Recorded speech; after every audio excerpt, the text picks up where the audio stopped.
Here we're going to be talking about constructing and criticizing arguments for your writing assignments. The agenda here will be to discuss first deductive arguments and then inductive arguments. And we'll be discussing the construction of these kinds of arguments and then the criticisms of each various type. First, let's start with deductive arguments. You may have heard of Sherlock Holmes saying, when asked how he figured something out, deduction, my dear Watson. That's actually not correct. What Sherlock Holmes is doing is a form of induction, but for deductive arguments, we're going to be using modus ponens and modus tollens, mostly to try and argue for things. So we're just going to focus on those here. There's argument structure for deductive arguments involves conditionals usually, right? So with modus ponens and modus tollens, we have a conditional premise. The conditional premises have two parts, right? They have an antecedent, the if part, and a consequent, the then part, generally. Now, you can order these statements sort of however you like. There's different ways of stating conditionals where the consequent comes first and the antecedent comes after. There's also ways of stating these arguments, modus ponens and modus tollens. You don't have to always start with the conditional statement. You can sometimes start with just the bold statement premise.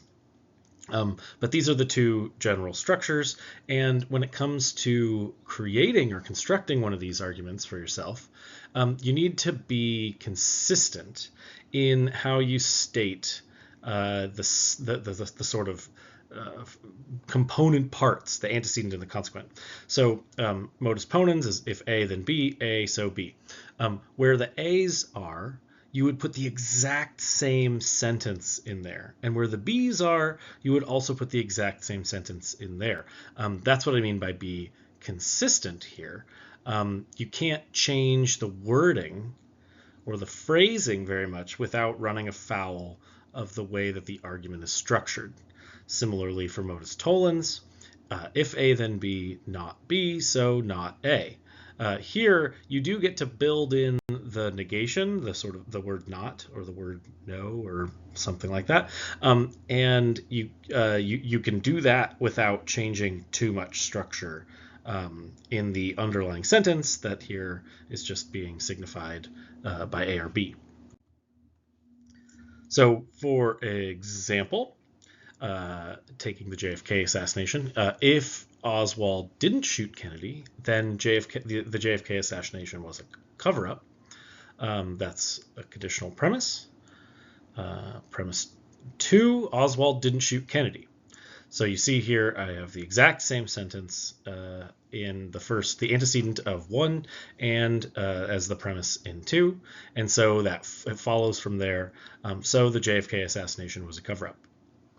This is supposed to be a good example of what you might think up as a kind of argument for your conspiracy theory, right? You can focus on a particular aspect of your general theory. You're just trying to come up with claims that work in general that people that buy into the conspiracy theory would hold to and make it so that it supports the conclusion, right? So you take the conclusion here, the JFK assassination was a cover-up. That's the sort of general claim that the conspiracy theory is trying to say is true. And then in this kind of example, a deductive example, you build the kind of reason that they suggest is for accepting the conclusion. You build that reason into the antecedent of the conditional statement. So in this context, right, the reason would be Oswald didn't shoot Kennedy, and the thinking behind that is, pretty complicated. There's lots of stuff going on there that has to do with evidence, for there being two gunmen on the grassy knoll, or stuff like that. All of that is going to be background that's going to go into the explanation for the argument, but the argument itself is just this straightforward, right? If Oswald didn't shoot Kennedy, then the JFK assassination was a cover-up. Oswald didn't shoot Kennedy, so the JFK assassination was a cover-up. This argument is valid, right? The conclusion follows directly from the premises. So given the way that the conclusion is, is set up, the premises, if true, the conclusion has to follow. The question, though, becomes whether or not this argument is sound, right? So the whole kind of point here is, yes, this is going to be a good argument, but where are you going to end up being able to criticize it? Well, you're going to criticize it by saying, while the structure of the argument is fine, the premises of the argument are not necessarily true. First, before getting to criticizing the argument, the way in which the conspiracy theorist would actually kind of want to defend this kind of argument, and the way that you would want to explain this argument if you structured it, if you were coming up with an argument that was structured akin to this. First, you would want to explain premise one, and you would do that by connecting the parts of the conditional, right? So in this kind of context, like the kind of thing that I would say if I believed in the JFK assassination cover-up is I would say something about how Oswald not shooting Kennedy, but everyone thinking that, and that being the official story, leads us to believe that the JFK assassination was a cover-up, right? So the idea is like, look, if Oswald didn't shoot Kennedy, then there had to be a cover-up because there had to be two guys on the grassy knoll, and then the whole Warren Commission is a sham because they claim that Oswald shot Kennedy and claim that there was all this evidence for it, but so on and so forth.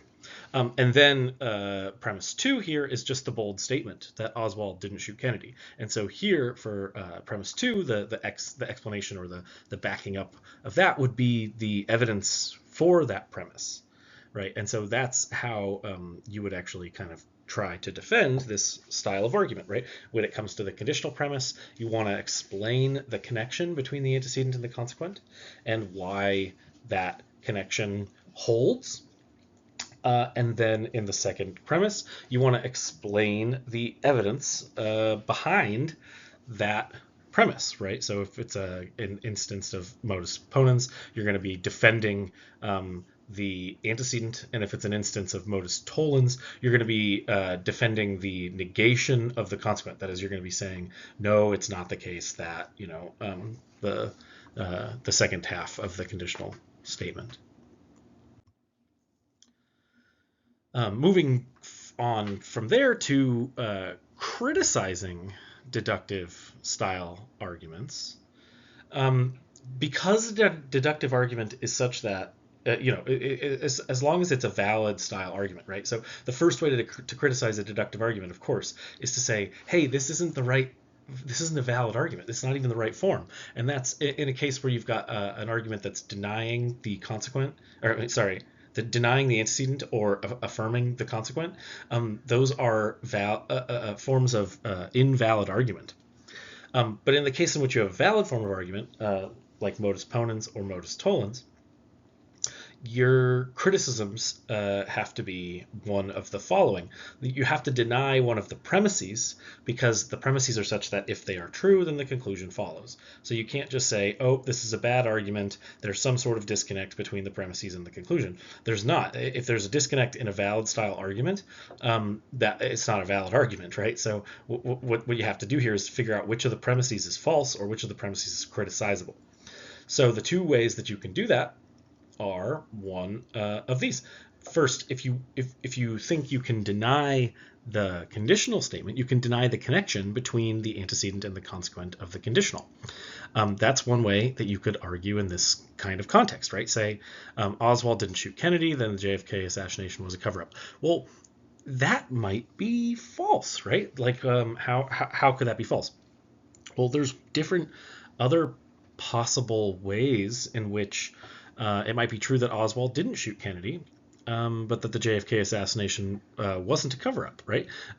Situation in which there was guys on the grassy knoll, but there was just such gross incompetence in investigating the assassination that they caught Oswald, and maybe he was involved, maybe he wasn't, but he didn't actually commit the shooting.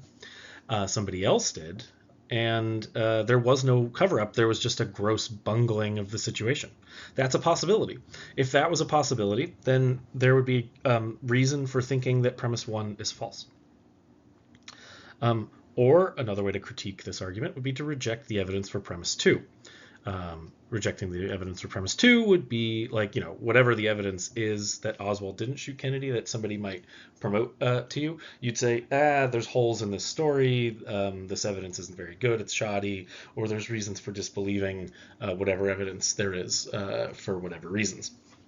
Now, I'm telling you all this not to give you reason to think about the JFK assassination as an example, but just to sort of give you a model for how you might actually run your criticisms of your argument if you chose a deductive style argument along these lines. Here are a couple more examples to think about that use deductive style arguments, right? So the Egyptian aliens, right? The aliens create the pyramids. Here's the premises. If the pyramids were built by humans, then we would know how they were built.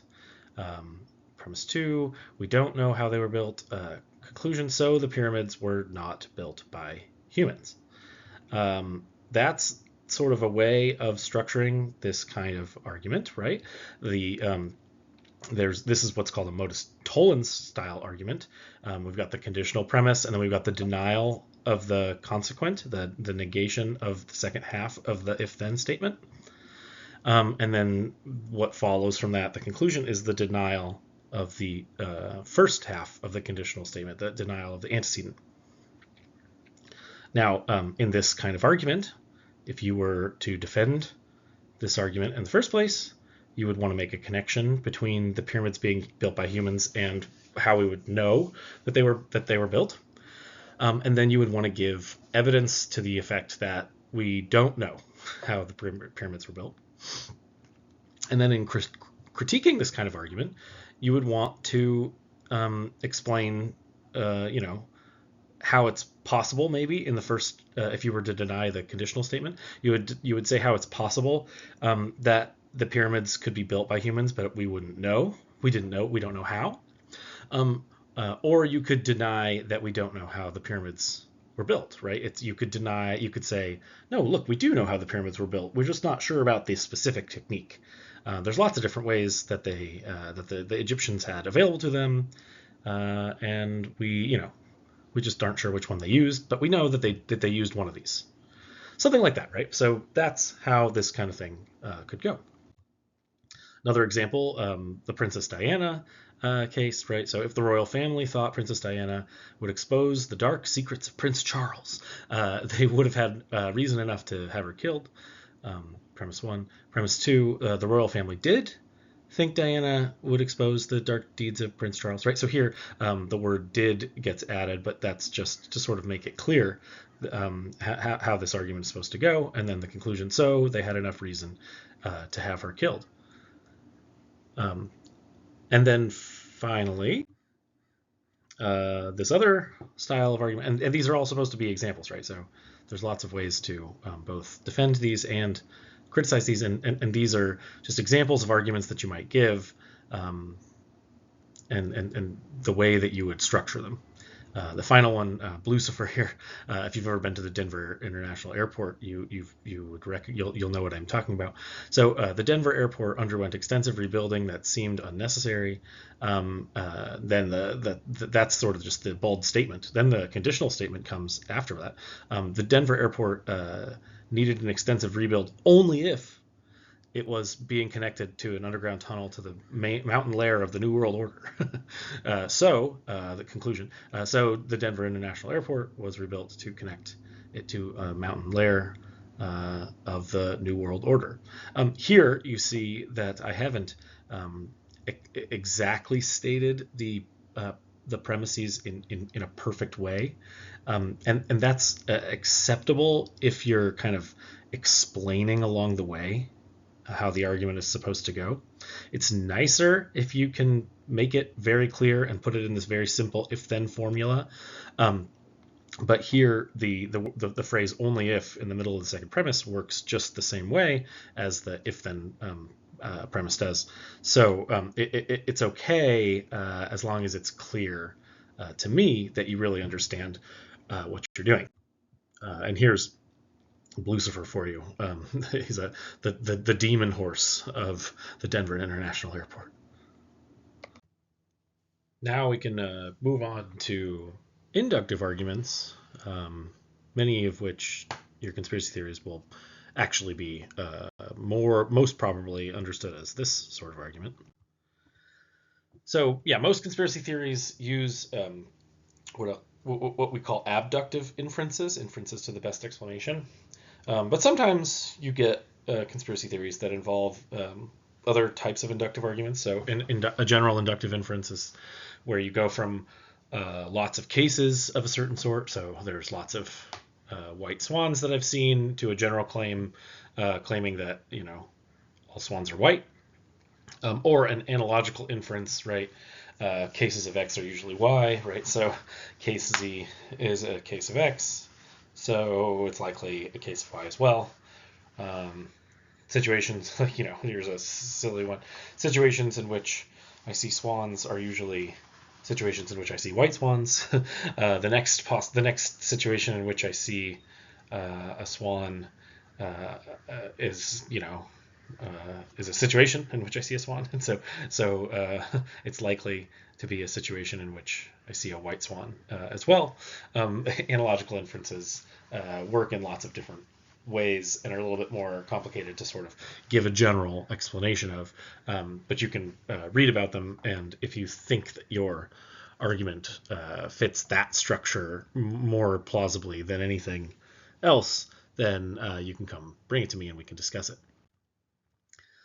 To criticize inductive arguments of different sorts, for inductive, just general inductive arguments, you usually want to end up pointing out flaws in the sample size, right? So to make a general claim on the basis of lots of individual situations, this is how science often works. And so it's not how conspiracy theories often work. In science, we say, oh, look, we've done this experiment like over and over and over again, and every time we've had this same result. So probably this is just how the world is. This is just how this stuff works, right? And you can run into problematic arguments of that sort when it comes to the sample size, right? So if you ran the experiment in one particular way, maybe you were restricted in some way. You didn't do enough experiments, or maybe you were collecting the data incorrectly or overlooking some particular thing in your data collection. Namely, maybe you had a bias, right? So like in my other example about the hot sauce at the grocery stores, right? There's a bias if you're only looking at grocery stores in a particular region. There's a regional bias, basically, right? And if you've got a regional bias, then it's not a good sample size, or it's not a good sample to only be looking at grocery stores in one particular area for determining whether or not all grocery stores or all grocery stores in some larger area will have that particular hot sauce for sale. Analogical criticism, so for arguments where there's an analogy that's not good, then what you end up doing, because usually the way that analogical arguments go is to point out the relevant similarities between the one case and the other, and so you're like, look, this case is like these cases are both like A, these cases are both like B, these cases are both like C, so probably case 1 and case 2 both have property D also, right? I mean, so like case 1 does, so case 2 probably does as well. In this case, to criticize an analogical argument, you'd basically say something along the lines of, well, no, look, there's a lot of relevant dissimilarities, and relative to those dissimilarities, given those dissimilarities, the analogy is much less plausible, and so it's wrong. It's false. The argument doesn't go.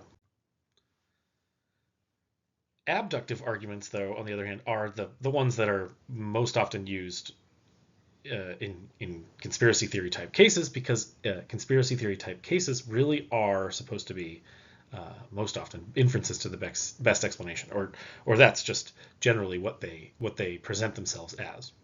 And an abductive argument, the basic structure of an abductive argument is that there's some phenomenon out in the world that needs explaining.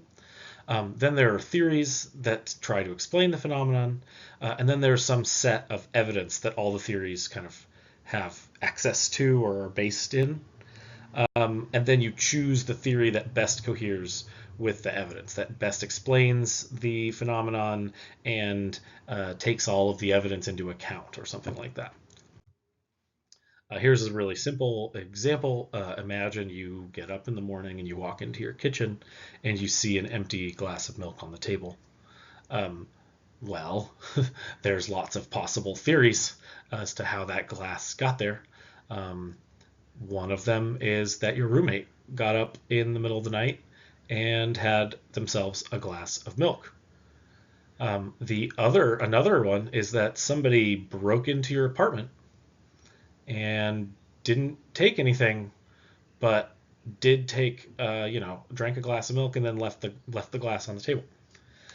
Now, which of those two explanations that both take into account all of the available evidence that you have, given the phenomenon of the glass on the table, which one's a better explanation?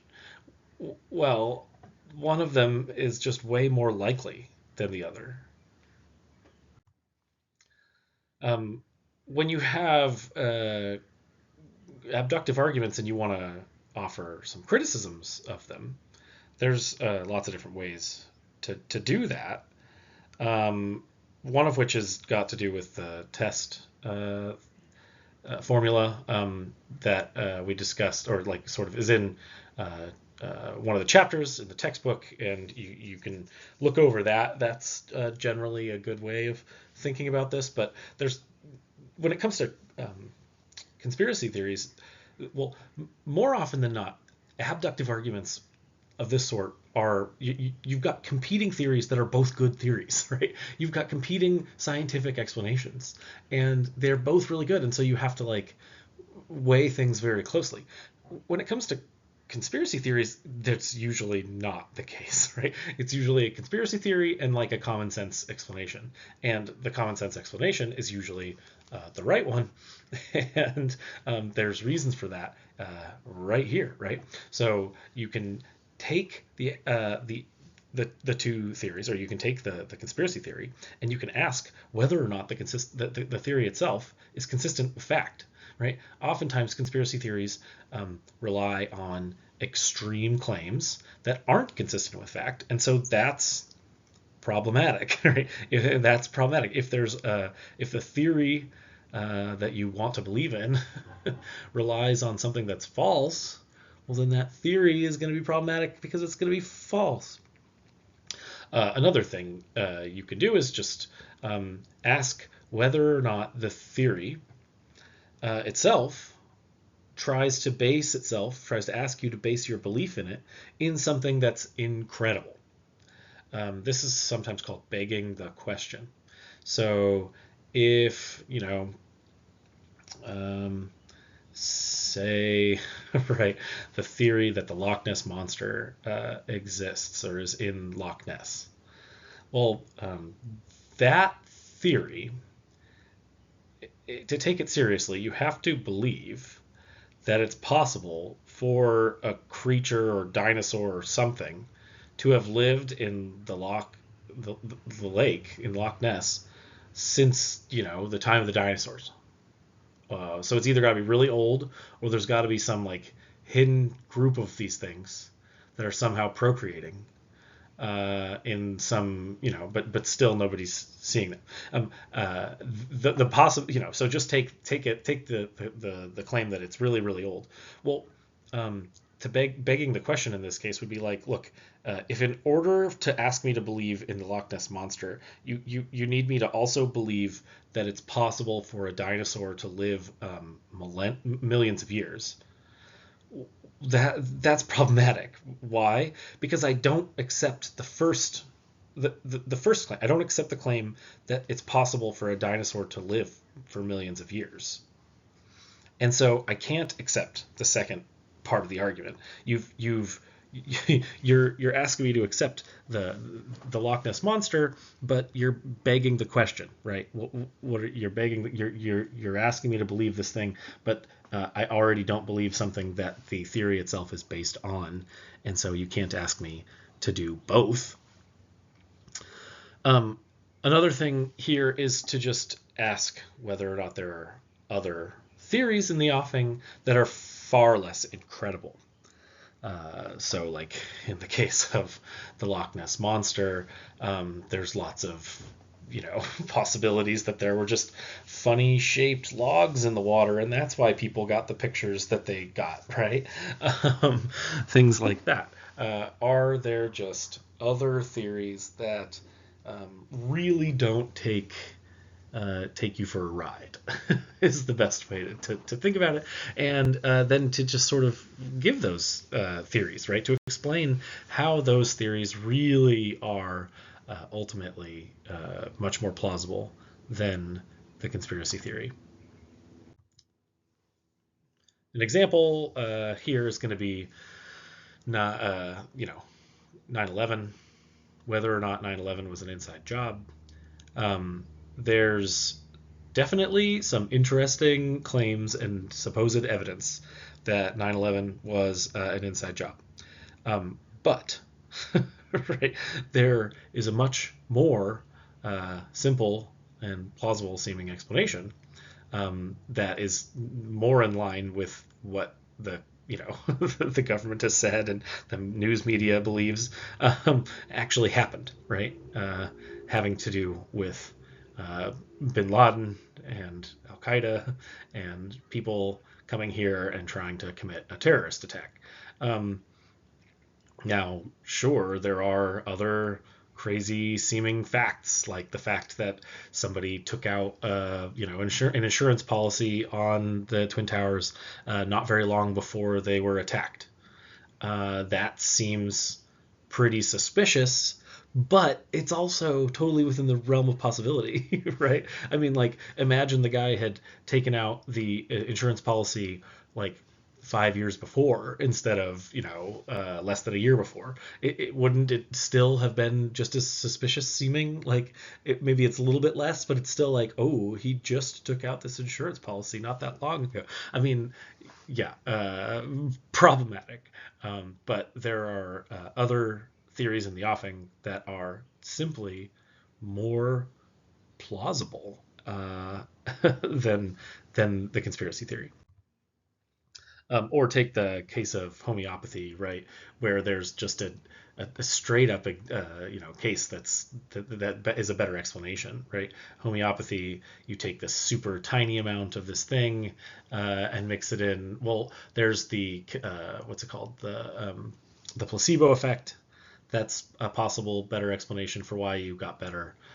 Another possible explanation for why you get better is that you just got better, and it has nothing to do with the homeopathic remedy that you took. All of those are possibilities. It's a very silly idea to think that giving you a little bit of what maybe made you sick is actually going to have this effect, or a tiny bit of medicine that's somehow going to have a larger effect because of the minute amount that you've been given. That's just how homeopathy goes. So, in general, these kinds of cases, this is just how this sort of thing goes. It's worth giving the arguments in this way, though. So the conspiracy theory is supposed to say, hey, that all of this evidence is best explained, right? So like all the evidence that 9/11 was an inside job is best explained by it being an inside job, right? All of this stuff seems to have happened, and so it looks like it must be an inside job. But then there's another explanation that's sort of right there in the offing as the criticism, which just says, hey, no, that's not right. There is just this other, more plausible sounding and more probable explanation, and that one can be taken more seriously, and that's going to be how you critique the abductive argument. In conclusion here, I just want to give a couple of notes about your writing projects. So be sure, I think, to choose one of these arguments for your paper, and then use the form of the argument and try to emulate that style of argument in your writing. And then the examples here are really to try and help you figure out how your argument should be structured, and how you can go about criticizing that argument after the fact, right? So you really want to figure out how best to structure the argument for the conspiracy theory, and then how best to figure out how that argument can be denied. And each of these, theories along the way has different, ways of doing that. And then I want you to come and meet with me in office hours if you have any questions, or you're confused, or you're just unsure about how your argument should go, or how you should criticize it.